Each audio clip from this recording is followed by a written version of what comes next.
ते देशमुख कुटुंबीय व ग्रामस्थ अन्नत्याग आंदोलन सुरू केले आहे.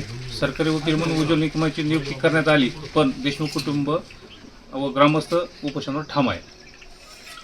नाही, त्याबाबत मला माहिती नाही की देशमुख कुटुंब आणि मत्स्यजोग गावकरी ठाम आहेत की नाही, याबद्दलची माझ्यापर्यंतची माहिती नाही. परंतु उज्ज्वल निकम साहेबाची जी नियुक्ती झाली, जी आपल्या माध्यमातून कळते, ही चांगली गोष्ट आहे झाली असेल.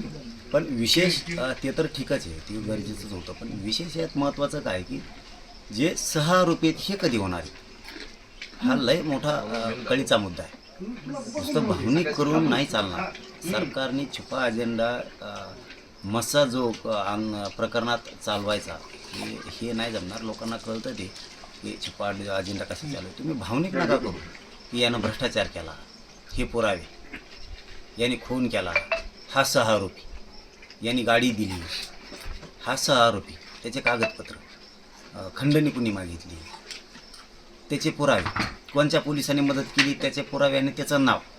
फक्त भावनिक करताय तुम्ही या महाराष्ट्रातल्या जनतेला की मी हे काम केलं, आम्ही हे दाखवलं, हे पुरावे दाखवले, हे 6 आरोपी दाखवले.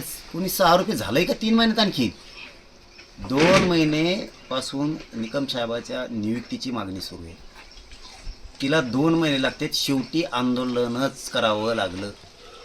त्याशिवाय गोरगरिबांना या राज्यात न्याय नाही. फक्त लोकांना भावनिक करायचं, कागद दाखवून, आरोपींचं नाव घेऊन, एखाद्या राजकीय नेत्याचं नाव घेऊन,